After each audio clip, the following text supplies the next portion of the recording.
कोई भी रिश्ता अचानक नहीं टूटता। ये धीरे धीरे अनदेखी, असंतोष और भावनात्मक दूरी के कारण कमजोर होता है। रिश्तों में दरार तब शुरू होती है जब मन की बातें कही नहीं जाती और भावनाएं समझी नहीं जाती। यही वो पल होता है जब कोई तीसरा व्यक्ति, चाहे वो सिर्फ दोस्त ही क्यों न हो, उस खालीपन को भरने लगता है।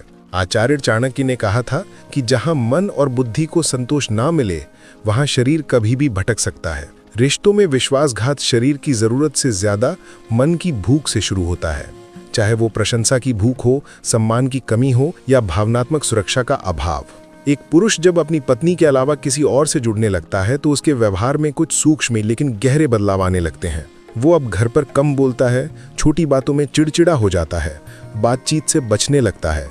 उसकी आंखों में पहले जैसा अपनापन नहीं दिखता। वो फोन को बार बार चेक करता है, पासकोड लगाता है और पहले से ज्यादा सतर्क हो जाता है कि कोई उसका मोबाइल न देख ले।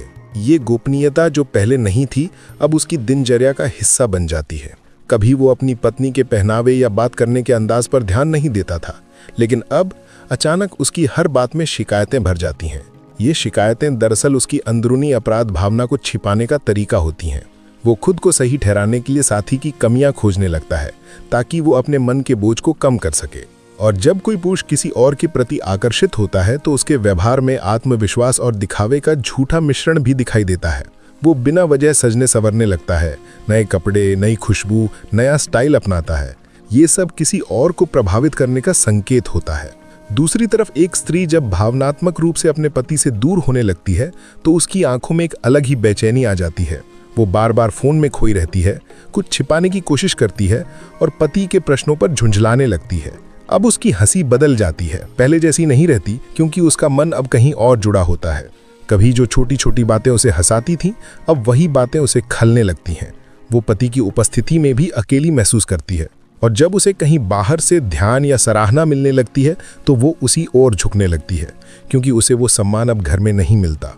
धीरे धीरे वो अपने पति से बात कम करती है और जब भी करती है तो बहस में बदल जाती है।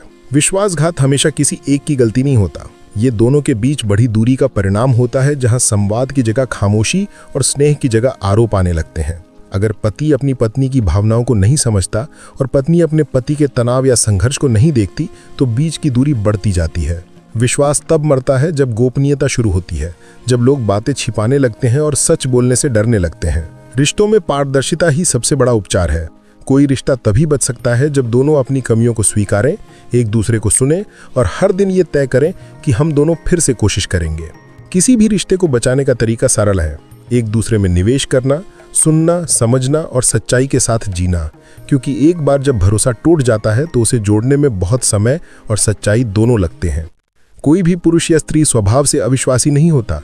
विश्वासघात तब पनपता है जब रिश्ते में सम्मान, सुरक्षा और भावनात्मक निकटता घट जाती है। इसलिए रिश्ते को इतना गहरा, सच्चा और विश्वसनीय बना लें कि कोई बाहरी आकर्षण उसे तोड़ न सके।